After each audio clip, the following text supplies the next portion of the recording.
What's up, guys? KingofDuelZZ here, coming at you with another video. And today I just wanted to make a real in-depth deck profile on my Alchemist Dragons, which is the new name of the deck for obvious reasons. But yeah, I'm just gonna go over each card and explain why it's in there. And I did get a little bit things confused on the sneak peek video, so I'll go over and you know, fix some of the problems. First off, 3-Dimensional Alchemist, of course. 3-Dimensional Alchemist is mandatory from the deck because Call of the Haunted. I wanted to make sure that I would have a lot of targets in the graveyard for Call of the Haunted, because I wanted Call of the Haunted to sort of be a card that could mold and change depending on what I needed it to be, and that's what it is in the current state that it's in, because the deck, Call of the Haunted, brings so much for the deck. Yeah, oh my god, I'm already starting to talk about Call of the Haunted. Okay, Dimensional Alchemist. Alright, Dimensional Alchemist, run 3 of them. Its effect is you can remove the top card of your deck from play, and it'll gain 500 attack until the end phase, and when it's destroyed and sent to the field, when it's destroyed and sent from the field to the graveyard, you can select one remove from play monster and return it to your hand. So he's sort of the engine and the consistency of the deck, where you'll have good monsters in the graveyard. You remove them from play using your chaos monsters, so you can add them back to your hand later using the Alchemist in common, either when you just summon them regularly or in combination with Call of the Haunted. But yeah, already starting to talk about Call of the Haunted. Dear God. Alright, next, 3 Ryko and 3 Lyla, standard Lightsworns for the Chaos Dragons. 3 Lightpulsar, 3 Darkflare, also standard. 1 Eclipse Wyvern. A lot of people don't run Eclipse Wyvern. I really like it because it's always, Darkflare seems to be way more drawn than Lightpulsar. So much more drawn. And every Chaos Dragon fan, like every Chaos Dragon player, will agree with me. You draw Darkflare more than Lightpulsar. So having the Eclipse Wyvern to dump from the deck with the Darkflare, and you know, you could get your REDMD or Dark Arm to your hand. It's pretty good, and it's definitely needed. You can't run it without it. I've tried hard, and you just can't. It's just not consistent enough. But run REDMD because that's all you get. 1 Dark Arm because that's all you get. 2 Tour Guides because those are all you get. And 1 Night Assaliant, 1 Sangan. Night Assaliant at 2. I was just thinking, like, why was you made? The only reason it's at 1, guys, is because of its effect, and it says it can target.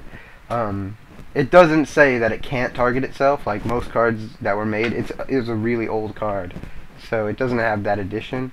So it's at 1 because there was, like, just imagine like Dark World Dealing. You discard Night Assailant when 1's in the graveyard, and you just effect so it goes back to your hand, and it's an infinite loop.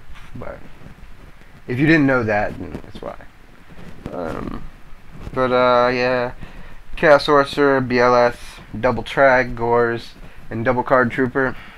I don't think I need to really explain much of them. I mean, this is standard Chaos Dragon stuff. Triple Recharge, Dark Hole, Heavy Storm Monster Reborn, Allure, Charge, and Triple Call. But Allure first. Allure is very debated whether I'm gonna keep it in. The only reason I'm still keeping it in is because I don't know what to replace it with. But a lot of you are probably like, what? He's gonna take Allure out? Yeah, Allure is not very good. There's no good targets to remove from play with Allure. Like, you want all of your dragons, and all your good monsters are dark. And to remove them, it's so much. Like, you do get to draw too, but it's just a trade-off. You don't gain, you don't plus or anything.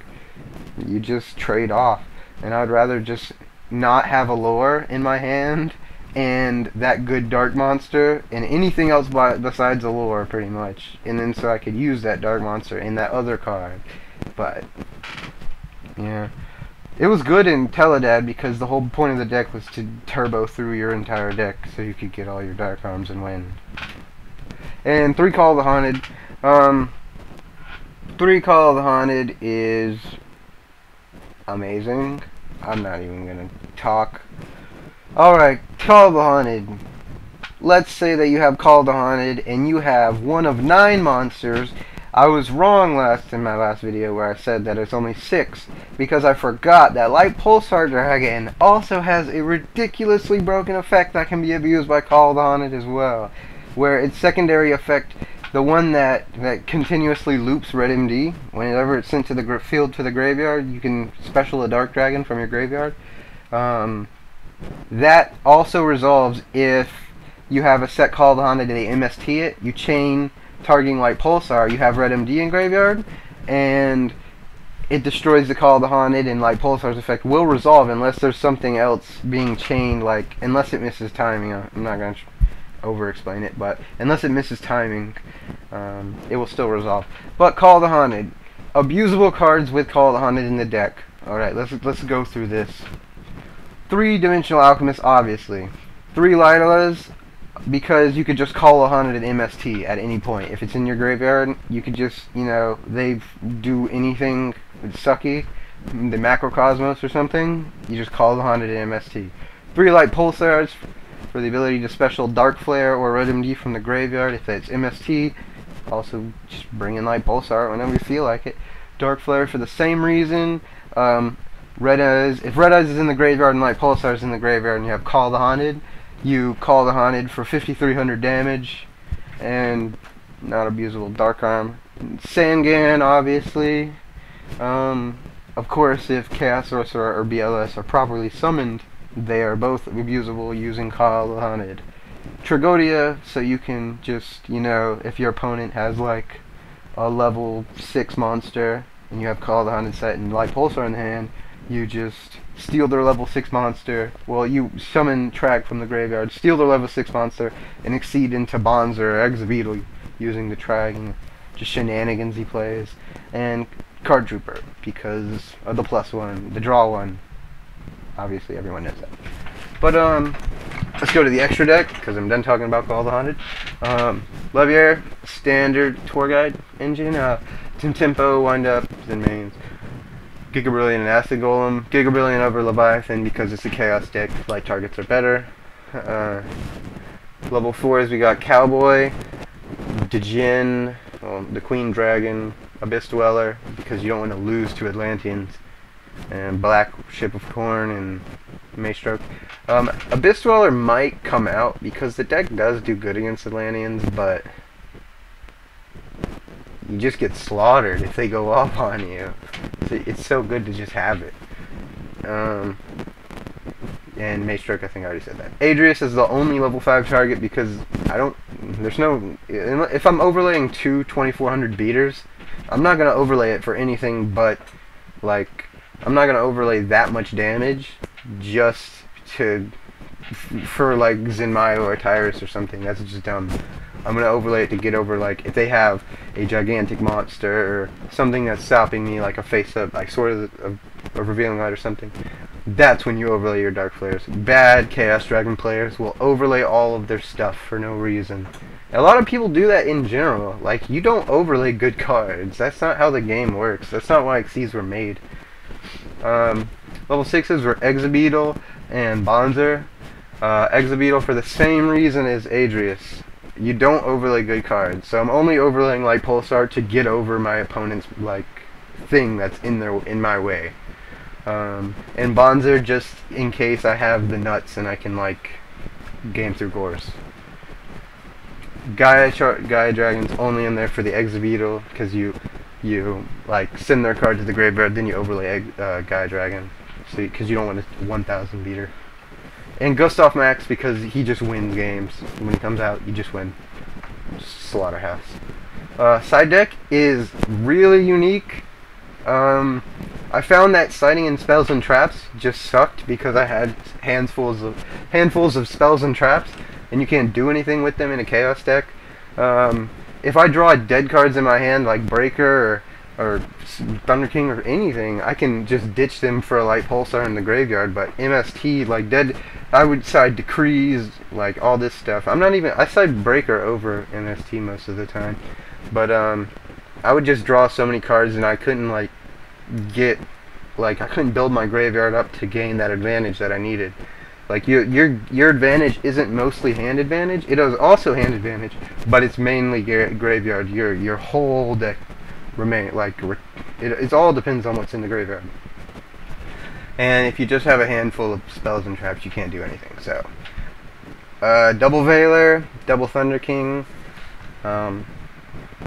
standard, double Reaper. Any deck that doesn't Reaper's in here, it's gonna get switched into the deck for any reason, except unless it's Merlantians and the decks that Reaper's bad against, Injectors and stuff like that.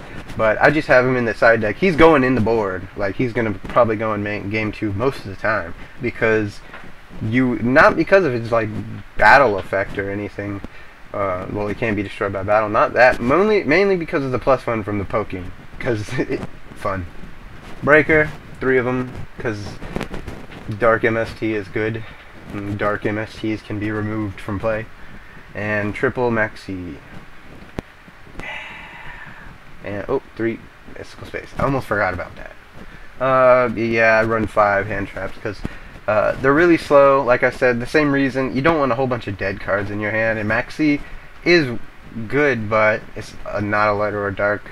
And Veiler's also good, but I don't ever use Veiler. I don't see, like, I want my monsters to die most of the time. That's how, like, I've really been looking at the deck in a way of, you put monsters on the board for them to die so you can plus and build your hand advantage or your field advantage so you can kill your opponent. But most of the time you want them to die, or get destroyed by battle or something, or get attacked. So Veiler really doesn't do it for me. Max E does, because you Max E and they stop and they still go into battle phase and stuff. But Veiler, you Veiler like Tour Guide. Nobody's going to attack a face down monster with a Tour Guide.